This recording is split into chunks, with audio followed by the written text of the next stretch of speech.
سڵاو بەڕێزان، من وسام ئەحمەدم. ئەمڕۆ لەگەڵتانم لە باسکردنی باشترین کتێبەکانی خۆم لە ساڵی ڕابردوو ساڵی 2020. بەلەوەی بچینە سەر ڤیدیۆکە پێشنیار دەکەم کە سبسکرایب کەناڵەکەم بکەن، کەناڵی ئوسامە ئەحمەد لە یوتیوب. لەوێ باسی کتێب و فیلم و زنجیرە دەکەین، ڕێڤیویان بۆ دەکەین و پێداچوونەوەیان بۆ دەکەین. لە هەمان کاتدا باشترینەکان دەخەینە ڕوو و لە سۆشیال میدیاش فۆڵۆی ئەکاونتی ئوسامە ئەحمەد بکەن تا لەوێش ئاگاداری هەر بابەتێک بن کە لەبارەی فیلم و کتێب و زنجیرە بڵاوی دەکەمەوە. خۆتان دەزانن کە یەکێک لە خولیاکانی من بریتە لە خوێندنەوە. خوێندنەوەش من زیاتر کتێبە ئینگلیزیەکان دەخوێنمەوە، بەڵام ئەم ساڵ هەوڵمدا کە تاقیکردنەوەیەکی نوێ بکەم، هەندێک لە کتێبی کوردیم خوێندەوە. ئەمڕۆ هەوڵ دەدەم کە پێداچوونەوە بۆ ئەو کتێبانە بکەم کە لە ساڵی 2020 خوێندنەوە لە کوردی و لە ئینگلیزی. با لە ژمارە 8ەوە دەست پێ بکەین. ژمارە 8 چەند کتێبێکن، تەنها یەک کتێب نییە، چەند کتێبێکی شیعرین کە لەلایەن نووسەری کوردەوە نووسراون بەڵام بە زمانی ئینگلیزی. ئەوانیش بریتین لە From Sunflower Soul لە نووسینی سامیە جەرجیس، هەروەها Letters from the Silent Girl لە نووسینی هەورین وەسفی، و کتێبی 5am Thoughts لە نووسینی دلڤان زیرەک، و هەروەها کتێبی Written لە نووسینی شەنگ ئاراس. ئەمانە هەر چواریان کتێبی شیعرین، کتێبی زۆر سەرنجڕاکێشن. طبعا من پێش 2020 زۆر خولیای شیعرم نەبوو، زۆر شیعرم نەدەخوێندەوە، بەڵام لە 2020 ویستم شتێکی نوێ تاقی بکەمەوە، بۆیە ئەم چوار کتێبم بەدەست خست. چوار کتێبن کە لەلایەن نووسەری کوردەوە نووسراون. هەر جارێک کتێبێکم بەدەست دەخست زیاتر لە ئینستاگرام ئاگادار بووم کە ئەوانە بەرهەمیان هەیە، ئاگاداری کار و چالاکیەکانیان بووم. دلڤان زیرەک کتێبێشتری بڵاو کردوتەوە، کتێبی دووەمی خۆی بڵاو کردوتەوە کە بریتیە لە A Jar of Memories. کتێبەکە ئەمجارە تەنها شیعر نییە بەڵکو کورتە چیرۆکی تێدایە. کتێبەکەم تا ئێستا تەواو نەکردووە، بۆیە لەناو ئەو کتێبانە نییە، بەڵام دواتر کە تەواوم کرد لەوانەیە ڕیڤیوێکی تایبەتی بۆ بکەم. و هەروەها سامیە جەرجیشیش پێم وابێ کتێبێکی نوێی بڵاو کردوتەوە، بەڵام ئەو کتێبم تا ئێستا بەدەست نەکەوتووە، بەم زوانە ئینشاڵڵا هەوڵ دەدەم بەدەستی بخەم. ئەمانە چوار کتێبن کە بەڕاستی جێگای شانازین، لەلایەن نووسەری کوردەوە نووسراون، لەلایەن نووسەری لاوەوە نووسراون، لە هەمان کاتدا بە زمانی ئینگلیزیەکی زۆر جوان نووسراون و بابەتەکانی زۆر سەرنجڕاکێشن. لە شیعرەکان شیعری زۆر بەهێزن، بەشێک لە شیعرەکان بەڕاستی زۆر کاریگەرن. هەوڵ دەدەم لە داهاتوودا ڕانکینگێک و ڕیڤیویەکی تایبەت بە هەریەکە لەمانە بکەم، بەڵام دەتوانم ئێستا بڵێم ئەم کتێبانە هەریەکەیان 3.5 بۆ 4 ئەستێرە لە 5 ئەستێری پێدەدەم.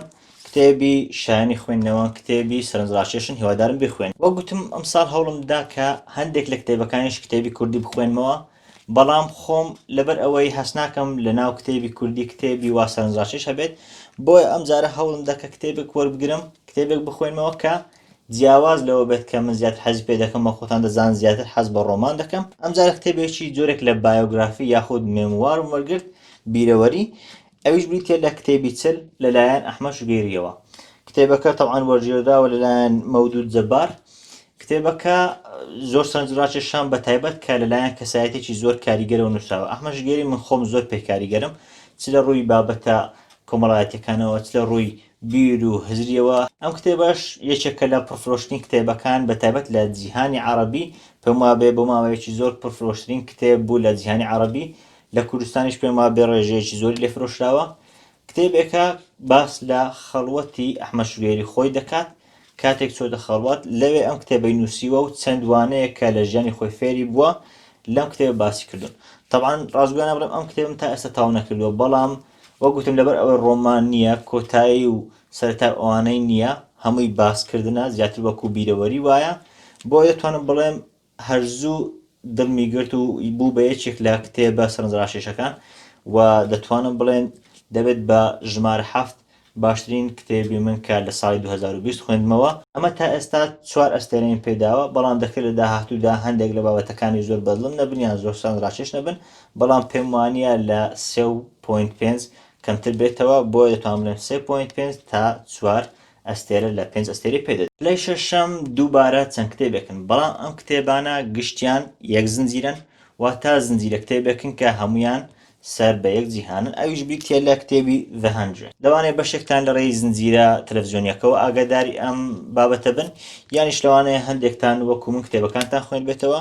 کتێبی The 100 نووسراوە لەلایەن کاس مۆرگان، تا ئێستا 4 بەشی لێ هاتووە وەکراوە بە زنجیرەیەکی هەرە سەرکەوتوو. منیش بۆ زنجیرەکە و بۆ کتێبەکە پێداچوونەوەیەکم کردووە، دەتوانن لەم لینکێکە لە خوارەوە دانراوە بتوانن ریڤیوەکە و پێداچوونەوەکە ببینن. ئەم کتێبە دەتوانم لەم سەرەتاکانی ئەم ساڵ خوێندمەوە، هەر چوار بەشەکەیم خوێندەوە. کتێبەکە تا ئاستێکی زۆر جیاوازە، بەتایبەت لەوەی لە زنجیرەکە پیشانی دەدات. ڕاستە ڕووداوەکانی هەمان شێوە و هەمان سەرچاویان هەیە، بەڵام شێوازی ڕووداوەکان زۆر جیاواز دەبێتەوە، بەتایبەت لە کتێبەکانی کۆتایی کە دەتوانم بڵێن زۆر دەگۆڕێت لەگەڵ ئەوەی زنجیرەکە. لەگەڵ ئەوەشدا هەم زنجیرە تەلەڤیزیۆنیەکە هەم کتێبەکە زۆر سەرنجڕاکێشە. من سێ لەوانە چوار ئەستێرم پێداوە، تەنها کتێبی دەی 21 نەبێت، سێ ئەستێرم پێداوە لەبەر ئەوەی زۆر بەدڵم نەبوو، ئەگەر نە ئەوانی تر چوار ئەستێرم پێیان داوە و کتێبێکی زۆر نایابە. بەتایبەتیش پێشنیاری دەکەم بۆ ئەوانەی کە زنجیرە تەلەڤیزیۆنیەکەیان تەماشا کردووە و زۆر حەزیان پێی کردووە، پێشنیار دەکەم ئەو کتێبەش بخوێنەوە ئەگەر ئینگلیزی دەزانن. شتێکی زۆر نایابە، بەتایبەت کە بیرۆکەی جیاواز ببینن لە هەمان ئەو جیهانەی کە خۆتان حەزتان پێی کردووە. پێم وابێ حەز بەم کتێبانەش دەکەم. دووبارە لە سەرەتاکانی ئەم ساڵ خوێندمەوە. کتێبێکە باس لە جیهانی خۆمان دەکات، باس لە وڵاتی خۆمان دەکات کە عێراق و کوردستانە، بەڵام کتێبەکە لەلایەن کوردەوە نەنووسراوە. کتێبەکە لەلایەن جین ساسنەوە نووسراوە. کتێبەکەش بریتیە لە Love in a Torn Land، خۆشەویستی لە خاکێکی وێرانبوو یاخود خاکێکی تێکچوو. ئەم کتێبە باس لە جۆانە دەکات کە کچێکی کووردە لە بەغدا دەژیت لە سەردەمی ڕژێمی سەدام حوسێن، تووشی چەندان ئەشکەنجە دەبنەوە، براکانی چەندان ئازار و ئەشکەنجە دەدرێن، بۆیە ئەو هەوڵ دەدات کە ببێت بە پێشمەرگە و بێت بۆ کوردستان. لە هەمان کاتدا کوڕێکی پێشمەرگە کە لە کوردستان پێشمەرگەیە سەردانی ئەوان دەکات، لەوێ کوڕەکەی خۆش دەوێت و پەیوەندی بەیەکەوە دەبەستن و هەوڵ دەدات کە لە بەغداوە بێت بۆ کوردستان و بێت بە پێشمەرگە. ئەم کتێبە باس لە چیرۆکی ئەو کچە دەکات، هەر لە تەمەنی لاویەوە کاتێک لە زانکۆیە، لەوێ کە تووشی چەندان ئازار و کێشە دەبنەوە، تاکو ئەو تەمەنێک کە دەبێت بە پێشمەرگە و دەبێت بە ساحیب خێزان و خانەوادەیەک پێک دێنێت کە لە چیاکان تێدەکۆشن دژی ڕژێمی سەدام. ئەم کتێبە بەڕاستی سەرنجڕاکێش بوو، بەتایبەت کە باسی لە ڕووداوەکانی وڵاتی خۆمان دەکرد. شتێکی جوان بوو کە لە پۆینت ئۆف ڤیو یاخود بیرروڕای ئەوانەوە ڕووداوەکان بزانین، چونکە ئەمە ئەو کتێبە باس لە جوانە دەکات وەک ئەوەی جوانە خۆی کتێبەکەی نووسی بێت، یعنی تۆ دەچیتە شوێنی جوانە هەست بە ڕووداوەکان دەکەیت، بەتایبەتیش ئێمە کە لە ناو ڕووداوەکان دەژین لەو شوێنە دەژین کە ڕووداوەکانی لێ ڕووداوە. کتێبێکی جوانە. ئەم کتێبە من 5 ئەستێرم پێی داوە، پێم وایە کتێبێک کە پێویستە هەموو کورد بەتایبەت ئەوان ئینگلیزی دەزانن ئەم کتێبە بخوێنەوە، شتێکی جوانە لەبارەی مێژووی کوردەوە. لەی چوارەم بەشی دووەمی کتێبێکە کە بوو بە سنسیشن یاخود بوو بە شتێکی زۆر بربڵاو لە تەواوی جیهان، نەک لە ڕێی کتێبەکەیەوە بەڵکو لە ڕێی فیلمەکەیەوە. هەمومان ئاگاداری فیلمی بێرد بۆکس بووین، پێم وابێ بەتایبەت ئەوانەی ئاگاداری سینەمان دەزانن فیلمی بێرد بۆکس لە ساڵی 2010 چ هەرای نایەوە، بەوەی بوو بە فیلمێک کە خەڵکانێکی زۆر سەیریان کرد، لەو سات بوو بە باشترین و پڕبینەرترین فیلمی نێتفلیکس. ئەوە بوو فیلمەکە زانیمە کە لە کتێبێک وەرگیراوە لەلایەن جۆش میلەرمانەوە نووسراوە، کتێبەکەش هەر بە هەمان ناوە بریتیە لە بێرد بۆکس. ئەم ساڵی 2020 جۆش میلەرمان بەشی دووەمی کتێبەکەی بە ناوی مالوری ڕاگەیاند. ئەم کتێبە پێشتر پێداچوونەوەم بۆی کردووە، لینکەکەیم لە خوارەوە داناوە، دەتوانن تایبەت پێداچوونەوەی ئەم کتێبە ببینن. بەڵام ئەگەر بە کورتێک باسی بکەین، مالوری ئەو کچە بوو کە لە بەشی یەکەم منداڵەکانی خۆی ڕزگار کرد لە دەستی ئەو دڕندەیە یاخود ئەو شتە سەیری کە پەلامار دەدان ئەگەر چاوەکانیان بکردایەوە. لەم بەشە باس لە چەندان ساڵ دواتر دەکات، کاتێک ئەوان هەر بەو شێوەیە دەژین، لە دەرەوە نەدەتوان چاوەکانیان بکەنەوە، بەڵام ناچار دەبن گەشتێک بکەن تاکو بتوانن شتێک بدۆزنەوە کە لیان دەبێت بە مەڕاق. ئەوەیە لە ڕێی گەشتەکەیان لەم کتێبە پیشان دەدات کە گەشتەکەیان چۆن دەبێت. کتێبەکە بە هەمان شێوەی بەشی یەکەم زۆر سەرنجڕاکێشە، زۆر حەماسەت و جۆشخۆشت پێدەدات. ئەم کتێبە هاوشێوی فیلمەکە، بۆ نمونەکە ساتێک دڵتەزێنە یان ساتێک پاڵەوانەکە لە مەترسیدایە، تۆش بەدەستخۆتنێ دڵت لێ دەدات، دەکەویتە حەپەسانەوە، مەراق دەکەیت ئاخۆ چی ڕوو دەدات. ئەم کتێبە بەڕاستی دەتوانم بڵێم هاوشێوەی بەشی یەکەم یاخود بگرە زیاتریش وات لێ دەکات کە پەرۆژ بیت بزانی ئاخۆ چی بەسەر پاڵەوانەکان و چی بەسەر کارکتەرەکاندا دێت. لە هەمان کاتدا تویست و ڕووداوی چاوەڕوانەکراوی زۆر جوانیش تێدایە، بۆیە پێشنیار دەکەم ئەم کتێب بخوێنەوە بە تایبەت ئەگەر حەستان بە فیلمی بێرد بۆکس کردبێت یاخود کتێبی بێرد بۆکس ئەگەر خوێن بێتانەوە پێویستە ئەم کتێبە بخوێننەوە. پێشم وایە کتێبەکەش دەکرێت بە بەشی دووەم و ئێستا ڕایان گەیاندووە کە کار لەسەر بەشی دووەمی دەکەن. لە پلەی سێمی باشترین کتێبەکانی من لە ساڵی 2020 دووبارە کتێبێکە کە کراوە بە فیلم، بەڵام ئەم کتێبە دەتوانم بڵێم زیاتر لە بێرد بۆکس و زیاتر لە The 100 ناوبانگی دەرکرد.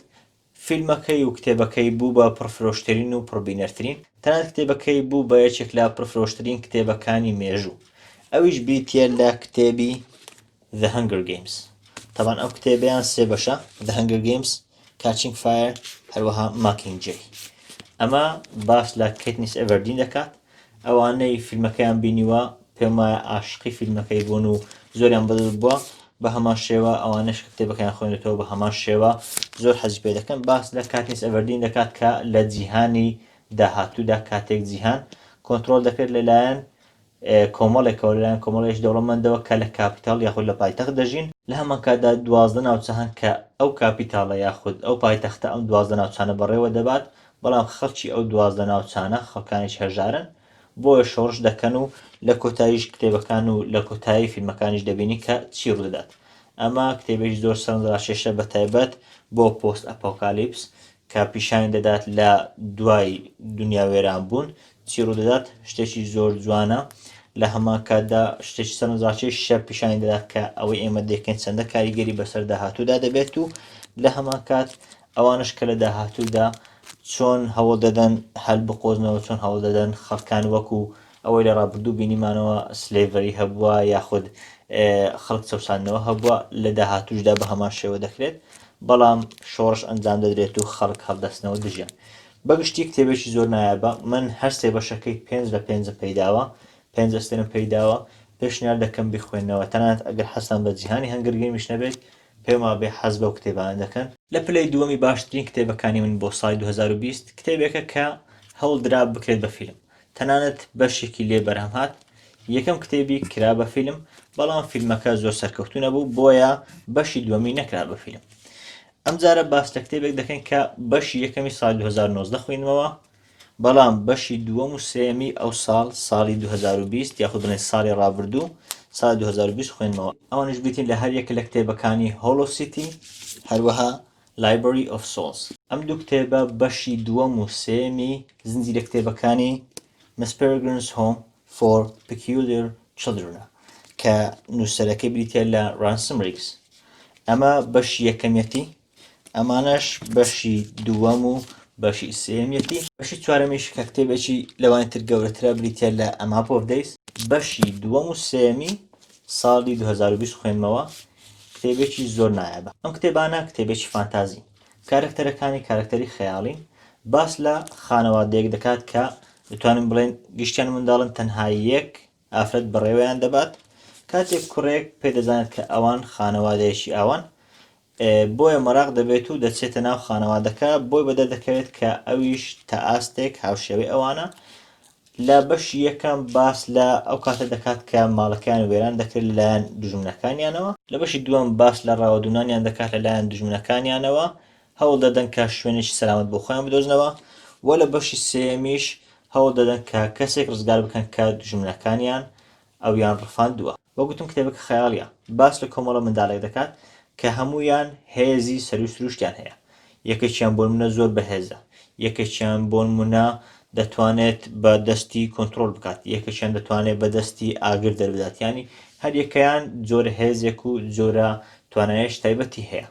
بۆیە ئەم کتێبە زۆر سەرنجڕاکێشە لەبەر ئەوەی من خۆم زۆر حەز بە جیهانی فانتازی دەکەم. یعنی بۆ نمونە هەر کارکتەرێکی نوێ دەناسین یان هەر ڕووداوێکی نوێ کە کارکتەرێک ئەنجامی دەدات زۆر سەرنجڕاکێشە بەلای تۆ ئیماژن و وێنای دەکەیت کە ئەو ڕووداوە چۆن بووە. بەتایبەت ئەوانە حەز بە فانتازی دەکەن، بۆ نمونە گێم ئۆف ترۆنز، هاری پۆتەر، ئەو کتێبانەیان خوێندوتەوە، دڵنیام ئەو کتێبیان زۆر بەدڵ دەبێت. کتێبێکە کە جیهانی فانتازی زیاتر بەرەوپێش دەبات، زیاتر وا دەکات کە جیهانی فانتازی تەنها لەوە نەمێنێتەوە بۆ نمونە ئەژدیهایە یان هەندێک بابەتی دیاریکراوی فانتازیە، ئەمە باس لە بابەتی زیاتر دەکات، زیاتر جیهانەکە بەرەوپێش دەبات. ئەم کتێبە 5 ئەستێری تاوان پێداوە و بەشی یەکەمیشی بە هەمان شێوە 5 ئەستێرم پێداوە. دڵنیاشم بەشی چوارەم و پێنجەم بخوێنمەوە بە هەمان شێوە 5 ئەستێرەی تەواوی پێدەدەم لەبەر ئەوەی کتێبێکی تەواو نایابوو ناوازەیە. ئێستا باس لە باشترین کتێبی من و یەکەمین کتێب بکەین کە لە ساڵی 2020 خوێندمەوە. ببینتیان لە پلەی سێمی دڵخوازترین کتێبەکانی من بریتی بوو لە کتێبی هەنگر گەیمز، بەڵام ئەو کتێبانە لە ساڵی 2010 تا ساڵی 2014 دەرچوو بوون. بەداخەوە ئەو کات نەمتوانێت کتێبەکان بخوێنمەوە، بەڵام لە ساڵی 2020 سەرەتاکانی ساڵی 2020 ئەو کتێبەم خوێندەوە. ئەوە بوو لە ناوەڕاستی 2020 نووسەری کتێبەکە ڕایگەیاند کە بەشێکی تری کتێبەکە کە سەر بە هەمان جیهانە بەڵام چیرۆکەی جیاوازە خەریکە بەرهەم دەهێنرێت و خەریکە دەنووسرێت و هەر ئەو ساڵی 2020 بڵاو دەبێتەوە. ئەوە بوو کتێبەکە بڵاو بوویەوە بە ناوی The Ballad of Songbirds and Snakes. ئەم کتێبە باس لە جیهانی پێش هەنگەر گەیمز دەکات. چەند ساڵێکی زۆر دەتوانین بڵێن 6 ساڵ بەر لە جیهانی هەنگەر گەیمز جیهانی سێ کتێبەکەی ڕابردوو باس لە کارکتەرێک دەکات کە پەیوەندی بە هەنگەر گەیمەوە هەیە، باس لە هەمان جیهان دەکات، کاپیتاڵ هەیە، پایتەخت هەیە، لە هەمان کاتدا 12 ناوچەی تر هەن. باس لەو کارکتەرە دەکات کە لە کتێبەکانی تر دوژمن بوو. لەم کتێبە بە گەنجی باسی دەکات کە چی بەسەر هاتووە بۆ لەو کتێبانی تر دەبێتە دوژمنێکی ئاوا. ئەو کارکتەرش بریتە لە سنۆ. ئەوانەی کتێبەکانی پێشتریان خوێندوتەوە یان ئەوانەی فیلمەکان بینیوە دەزانن سنۆ کارکتەرێکی چەندە دڕەقە، کارکتەرێکی چەندە خراپە لە دوژمنەکان. لەم کتێبە پیشان دەدات کە ئەو کارکتەریش چۆن بووە لە گەنجی، ڕووداوەکانی گەنجی پیشان دەدات کە تا ئاستێکی زۆر وەڵامی ئەو دڕەقەی ئێستا دەدەنەوە، پیشانی دەدات کە بۆچی کەسایەتێکەکە بە تایبەت ئەوەندە ڕقی لە ناوچەی 12. ئەمانە و چەند پرسیارێکی بەشێکن لەو پرسیارانەی کە لەو کتێبە وەڵام دەدرێنەوە. بەشێکی زۆری ئەوانەی کە کتێبەکانی هەنگەر گەیمزیان خوێندبەوە ئەم کتێبیان بە هەمان شێوە بەدڵ نەبوو، بەڵام من خۆم پێم وایە باشترین کتێبی ساڵی 2020 بوو. تەنانەت لە کتێبەکانی هەنگەر گەیمزیش پێم خۆشتر بوو.